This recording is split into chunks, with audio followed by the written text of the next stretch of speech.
आज जो है हम लोग एरे के इस लेक्चर में कुछ नए कंसेप्ट को एक्सप्लोर करेंगे। एक कंसेप्ट आता है जिसको हम लोग बोलते हैं जैग्ड एरे। देखिए, अब तक आप लोग अगर सी में प्रोग्राम किए हों तो जब भी आप लोग एरे बनाते हैं तो एरे कुछ ऐसा बनता होगा। एरे कुछ ऐसा बनता होगा। मेरे बोलने का मतलब क्या है कि इंट ऑफ ए एक एरे है, रो और कॉलम हमने यहाँ पे बता दिया है, और आप यहाँ पे डिफाइन कर सकते हो कि रो की क्या वैल्यू है और आप डिफाइन कर सकते हो कि कॉलम की कौन सी वैल्यू है। ये आपके ऊपर, ठीक है। अब मैं इसी बात को दूसरे नजरिए से देखता हूं और मैं आप लोगों को एक बात मैं कहूं कि अगर उदाहरण के लिए मैंने ये एरे लिया हुआ है, मैं यहाँ पे इंडेक्सिंग करता हूं 1 2 3 एंड 4, 1 2 3 एंड 4, चलिए एक कॉलम और ऐड कर देते हैं 5, ठीक है। तो अगर मैं इस एरे को देखूं तो मेरे देखने का एक नजरिया ये भी है कि array A has 4 rows and each row has 5 columns। मेरे देखने का नजरिया अब कुछ ऐसा हो गया कि अब मैं ये कह रहा हूं कि ये जो एरे ए है इसके पास 4 रो है और हर रो के पास 5-5 कॉलम है। आप सी में कोई भी एरे आप बना के देखो कि जब आप एरे बनाओगे तो हर रो के पास जो नंबर ऑफ कॉलम होंगे वो सेम होंगे। नाउ क्वेश्चन अराइजेस कि क्या ऐसा पॉसिबल है कि अलग अलग रो के पास अलग अलग कॉलम्स हो, और अगर ऐसा है तो हम उस एरे को बेसिकली कहेंगे क्या, ठीक है। चलिए, इस सवाल का जवाब आपको मिलेगा किससे, तो जैग्ड एरे से। चलिए मैं आप लोगों को करके दिखाता हूं। अभी इस एरे को जो हमने यहां पे ड्रा किया हुआ है, मेरा देखने का नजरिया क्या है कि इस एरे के पास 4 रो है और हर रो के पास 5-5 कॉलम है। देख लीजिए। चलिए अब मैं इसको कुछ ऐसे कर देता हूं।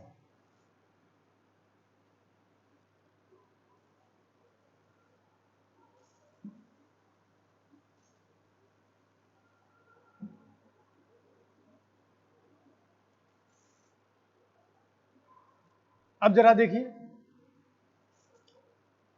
ये एक एरे है बना। अब इस एरे को अगर आप ध्यान से देखोगे तो अलग अलग रो के पास अलग अलग कॉलम है। मसलन रो नंबर 1 के पास 1 2 3 4 5 कॉलम है। रो नंबर 2 के पास 1 कॉलम है। रो नंबर 3 के पास 3 कॉलम है और रो नंबर 4 के पास 4 कॉलम है। यानी जितने रो हैं हर रो के पास अलग अलग कॉलम मौजूद है। और अगर ऐसा कोई एरे आपको दिखे तो आप समझ जाना कि इट इज जैग्ड एरे। कौन सा एरे है, इसको बोलते हैं जैग्ड एरे। जैग्ड एरे की खास बात क्या होती है कि हर रो के पास नंबर ऑफ कॉलम्स अलग अलग होंगे, ठीक है। और यहां पे जो मैंने लिखा है वो सी के सिंटेक्स का इस्तेमाल करके मैंने यहां पे लिखा। मैंने यहां पे दो इसको बोलते हैं डिफाइन डायरेक्टिव, ठीक है।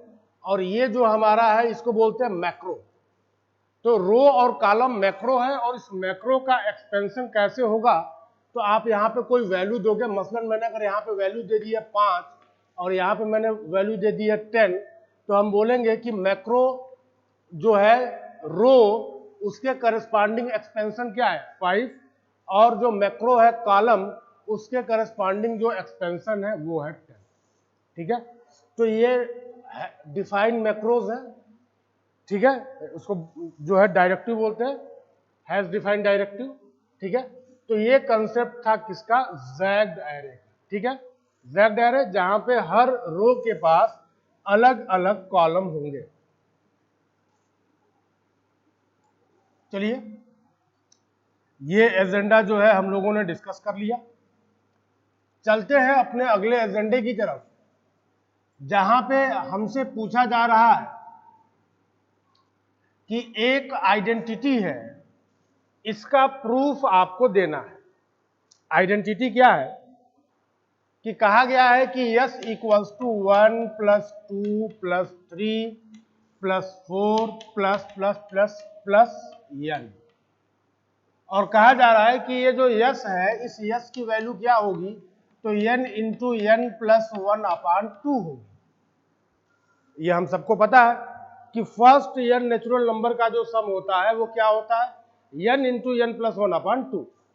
और इसका प्रूफ जो है आप लोग चाहो तो मैथमेटिकल इंडक्शन का इस्तेमाल करके निकाल सकते हो। मैक्सिमम जगहों पर ये आइडेंटिटी जो है यूज होती है, और हमारे टेक्स्ट बुक में एक प्रॉब्लम भी ऐसा है कि इसका प्रूफ जो है आप लोग करके दिखाइए। चलिए, मैं फिलहाल एक x वेरिएबल ले रहा हूं, और मैंने कहा कि इसमें हमने 1 2 3 4 प्लस 5 इतने एलिमेंट्स को मैंने रखा हुआ और सबको मैं ऐड कर रहा हूं। ठीक है, तो x की वैल्यू क्या होगी? तो जब मैंने देखा तो मुझे लगा कि यार ये तो सब के सब नेचुरल नंबर है, और ये नेचुरल नंबर कंटिन्यूटी में आ रहे हैं 1 2 3 4 5।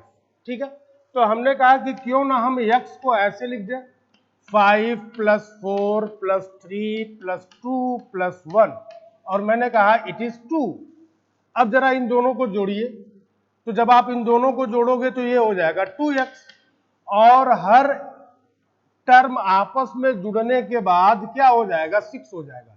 यानी 6 प्लस 6 प्लस 6 प्लस 6 प्लस 6, 6 कितनी बार आ गया भाई साहब, 6 आ गया 5 टाइम्स, 5 इंटू 6, और आंसर क्या होगा 30। 30 किसकी वैल्यू होगी, 2x की वैल्यू होगी, इसलिए x की वैल्यू क्या हो जाएगी, 15 हो जाएगी। इसमें कोई रॉकेट साइंस तो है नहीं। हमने x की जो वैल्यू है उसका ऑर्डर मैंने चेंज करके नीचे लिख दिया, और जब हमने सबको जोड़ा तो हमको एक ही टर्म n टाइम मिलेगा, क्यों, और 2x की वैल्यू क्या हो जाएगी, 5 इंटू 6, यानी 2x की वैल्यू होगी 30, देन x इक्वल्स टू 50।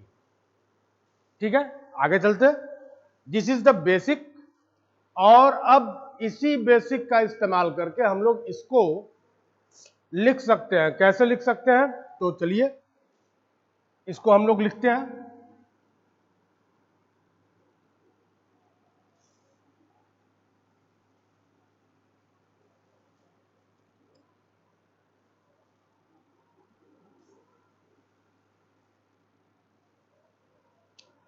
मैंने कहा कि x को अब आप रिवर्स करके लिखिए, तो ये क्या हो जाएगा, n plus n minus 1 plus n minus 2 plus n minus 3 plus plus plus last में आ जाएगा 1। ऑर्डर को मैंने चेंज कर दिया। अब जरा देखो कि जब हम लोग इसको ऐड करेंगे तो हमें क्या मिलेगा, तो ये हो जाएगा 2s, और n में 1 को जोड़ोगे तो आपको क्या मिलेगा, n plus 1, it is the first term, plus 2 plus n minus 1, it is again n plus 1, फिर 3 plus n minus 2, it is again n plus 1, and so on. कब तक भाई साहब, तो जब तक हमको आखिरी टर्म ना मिल जाए। और ये पूरा का पूरा टर्म कितनी बार आ रहा है, तो n टाइम्स आ रहा है। ठीक है, यानी 2s की वैल्यू क्या हो जाएगी, n इंटू n प्लस 1, यानी s की वैल्यू क्या हो जाएगी, n इंटू n प्लस 1 अपान 2। और यही बात तो हमको यहां पे बतानी थी। तो मैंने कहा कि इस आइडेंटिटी का अगर आपको प्रूफ चाहिए तो इसको करने के लिए अपने पास दो तरीके हैं। एक तरीका क्या है, हम लोग मैथमेटिकल इंडक्शन यूज कर ले, ठीक है, और दूसरा तरीका ये रहा आपके सामने। ठीक है, चलिए अब जो है हम लोग अपने तीसरे एजेंडे की तरफ चलते हैं। हमारा जो तीसरा एजेंडा है वो डायगोनल एलिमेंट्स को प्रिंट कराने की बात कर रहा है। तो आप लोग अगर CNCP में या सी प्रोग्रामिंग जब आप लोग किए होंगे, मैं ये मान के चल रहा हूं कि जो भी ऑडियंस है उसके पास प्रोग्रामिंग का बैकग्राउंड है, स्पेशली सी में उन लोगों ने काम किया हुआ है।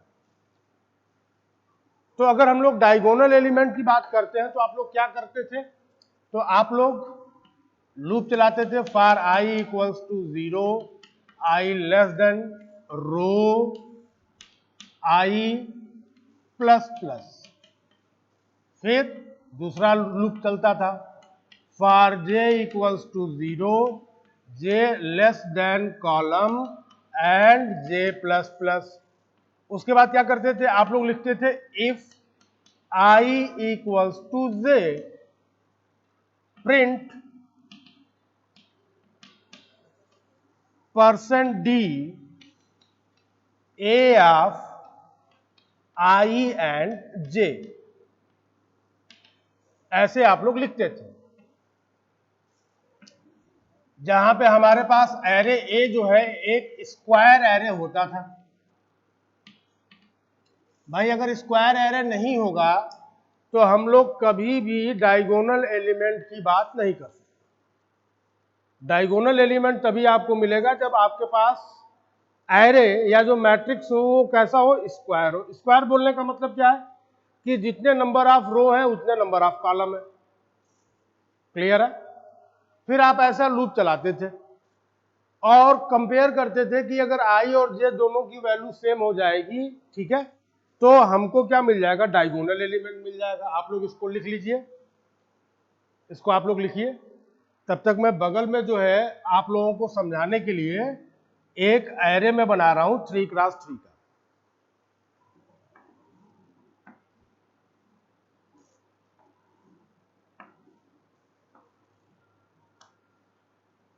जीरो 1 2 0 1 2 10 20 30 -1 5 9 8 12 7। ये वाला लूप क्या करता था? रो को जनरेट कराता था। और ये वाला लूप क्या करता था? कॉलम को जनरेट कराता था। आप लोगों को पता है डायगोनल एलिमेंट कौन होगा? तो जहां पे रो और कॉलम दोनों की वैल्यू सेम होगी, यानी 0 0 0 0 1 1 एंड 2 2। ये कैसे हो जाएंगे? डायगोनल एलिमेंट हो जाएंगे। क्लियर है? तो आप लोग करते क्या थे? आप लोग ये वाला काम करते थे। अच्छा, हम लोगों ने कॉम्प्लेक्सिटी पढ़ा है। तो कॉम्प्लेक्सिटी पढ़ा है तो अगर big O of n into big O of m हो रहा है तो कॉम्प्लेक्सिटी क्या हो जाएगी? nm हो जाएगी। इसको बोलते हैं multiplication rule of big O notation.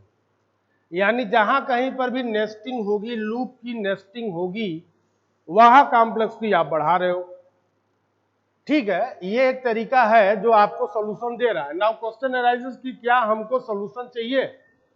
केवल हमको सॉल्यूशन चाहिए नहीं, हमारा ऑब्जेक्टिव क्या है कि हमको सॉल्यूशन चाहिए but with efficiency. What is the meaning of efficiency? I just want to get the answer in very less time, and that's why it is my responsibility to reduce the complexity of the code. But here we are using two loops. This is the outermost loop and this is the innermost loop. Clear है? और nesting हो गई।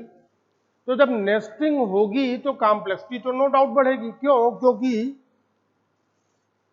जब भी nesting होती है तो एक आउटर लूप चल रहा है और वो एक बार चलेगा तो अंदर वाला लूप पूरी बार चलेगा।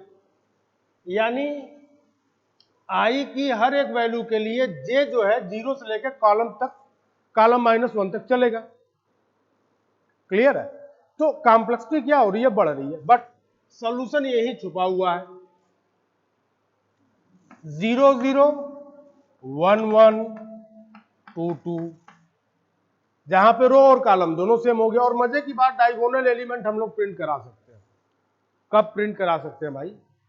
जब रो और कॉलम सेम हो, यानी स्क्वायर मैट्रिक्स हो। ठीक है, चलिए ये तरीका हो गया बड़ा पुराना। ठीक है, अब हम लोग इसमें थोड़ा सा मॉडिफिकेशन करते हैं। अब जब मॉडिफिकेशन हम करेंगे तो क्या होगा? Instead of using two loop I will use single loop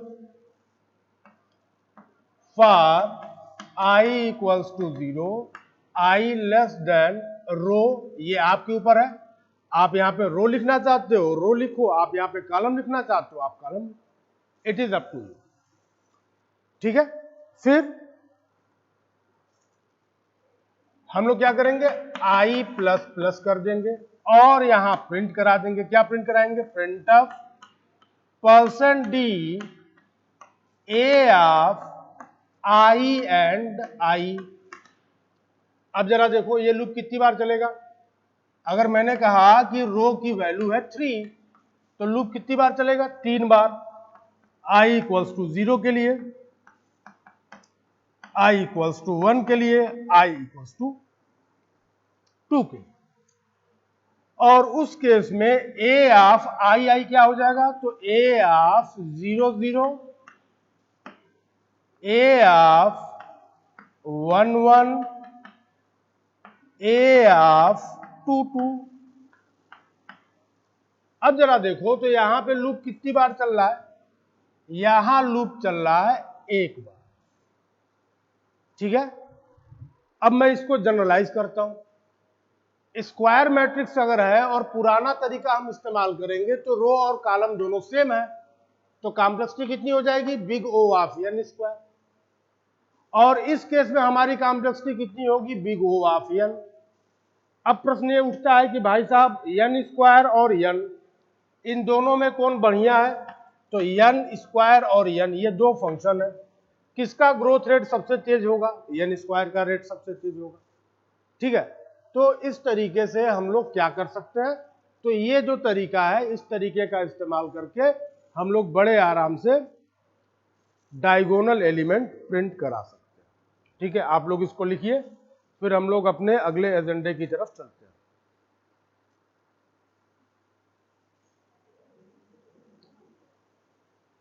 चलिए अब जो है हम लोग अपने अगले एजेंडे की तरफ चले। अगला एजेंडा ये बोल रहा है कि write a procedure to find out average of an array, average of an array. चलिए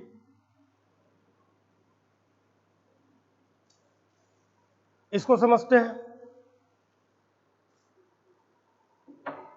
हमने कहा कि मेरे पास एक एरे ए है और सी में इसका इंप्लीमेंटेशन देखते हैं, 0 1 2 3 एंड 4। हमने कहा इट इज 1 2 3 4 एंड 5। इसका निकालना है, जितने भी एलिमेंट हैं उसका मीन निकालना है। मीन मतलब एवरेज निकालना है। कैसे निकलेगा?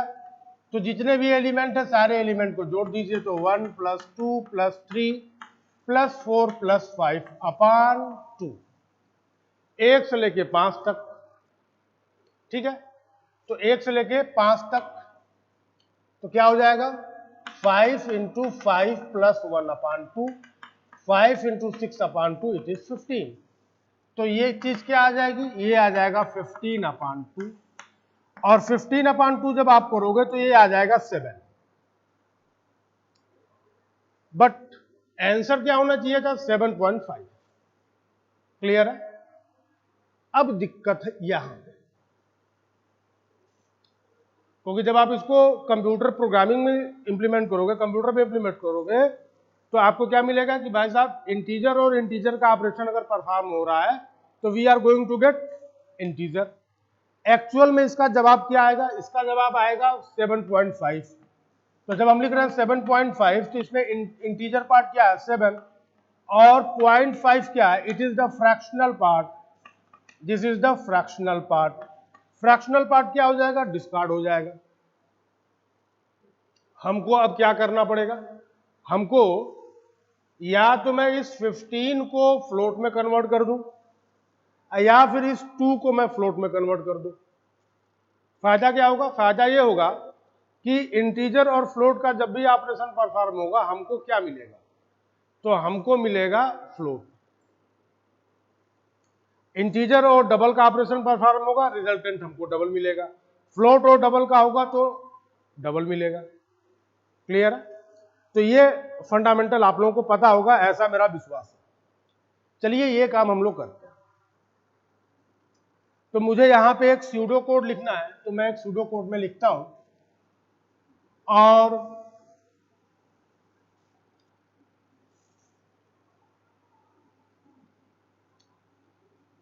हम ये कह रहे हैं कि जो एरे है, चलिए मैं यहां पे एक मीन नाम का मैं एक प्रोसीजर में बना रहा हूं, AN, ठीक है। और चलिए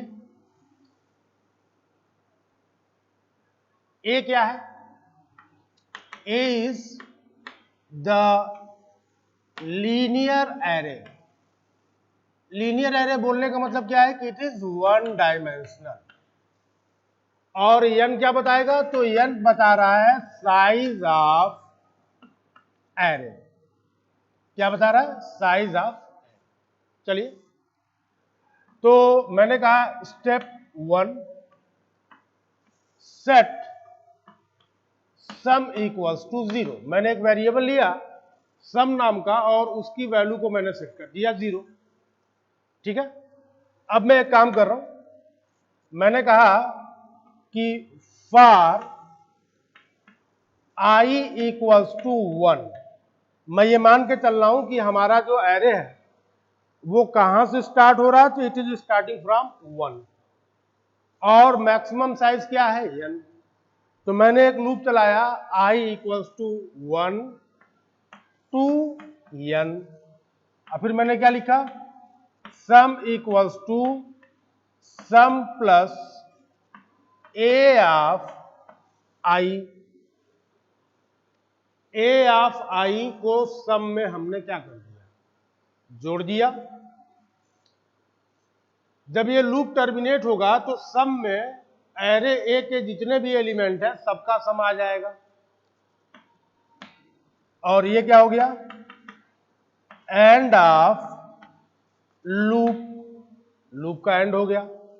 फिर मैंने कहा कि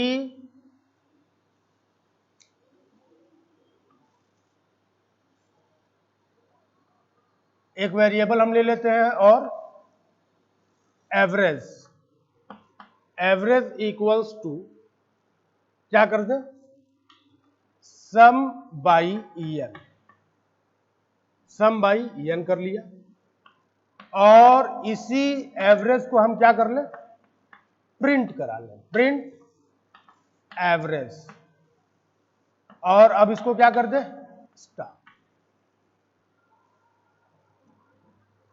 तो अभी आप लोग यहां देखोगे तो आपका एक क्वेश्चन ये निकल के आएगा कि n और सम दोनों अगर इंटीजर टाइप के हैं तब तो दिक्कत हो गया।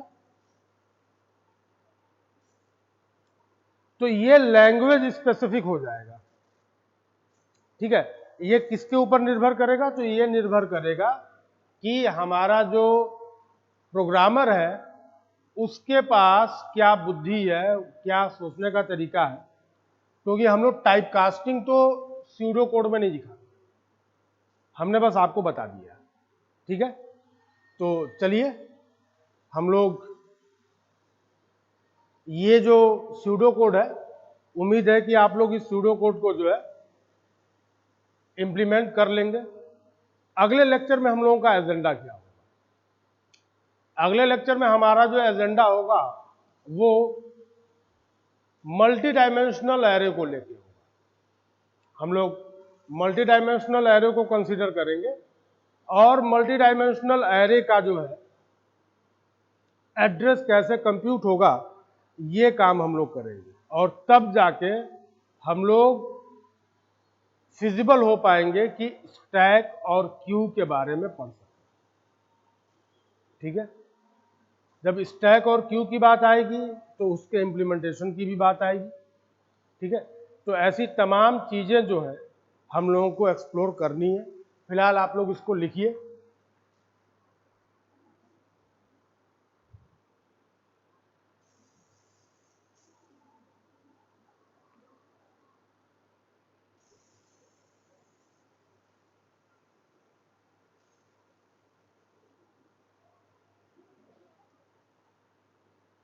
चलिए, इसका अगर सी इम्प्लीमेंटेशन देखना है तो आप लोगों को वो भी दिखा दें।